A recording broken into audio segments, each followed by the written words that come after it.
Greetings, beloved. We continue on in our Lenten journey. Beloved, Psalm 130 is referred to as one of the penitential psalms, and so it is a very fitting psalm for our reflection during this Lenten season. In it, we hear the psalmist saying to God, he says, "Out of the depths I cry out to you, God." You see, the psalmist had found himself in a very difficult situation. And not just difficult and dangerous, but overwhelmingly dangerous and difficult.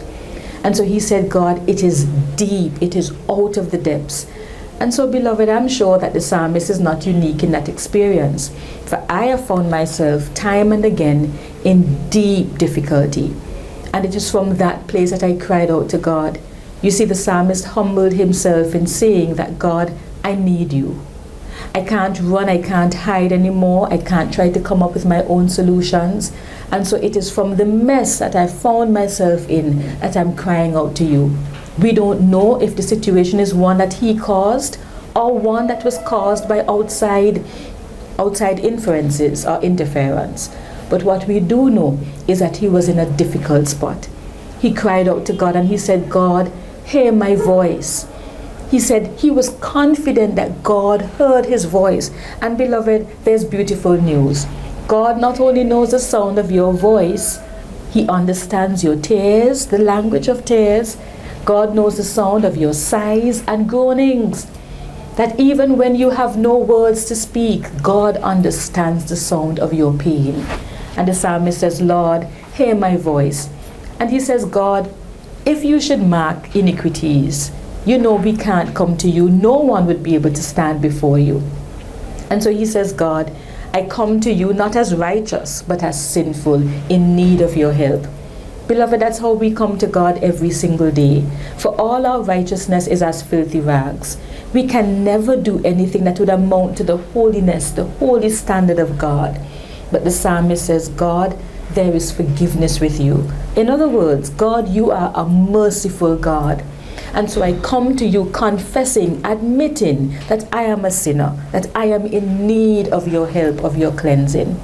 And he says, God, I am leaning solely, absolutely, wholeheartedly on your mercy and your grace. And so, beloved, when we come to God every day, several times in the day, we don't come based on our merit. We don't come based on our good looks or good behavior. What we come is based on the mercies of God. We stand solely on God's goodness. In fact, the hymn writer says, nothing in my hands I bring, but simply to the cross of Jesus I cling. And so he continues saying, God, you're a pardoning God. Another hymn writer says, who is a pardoning God like you? And who has grace so rich and so free? But he is so confident that God will come through for him.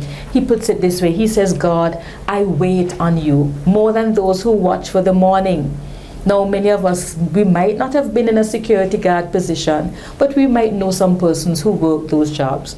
And so there's some who work the night shift. And it does not matter how long the night is, how long the shift might feel. That security guard is confident that morning will come. And they look with anticipation for morning, because morning means that the shift is over. Beloved, it's the same way, the same language, same sentiments of the psalmist. He says, God, I am waiting for you more than those who watch for the morning. In other words, God, I am confident.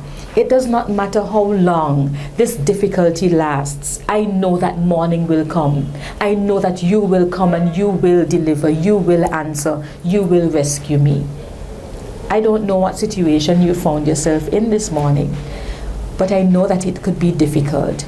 I could imagine that you've probably exhausted all of your resources, but God is still standing there waiting on you to cry out to him.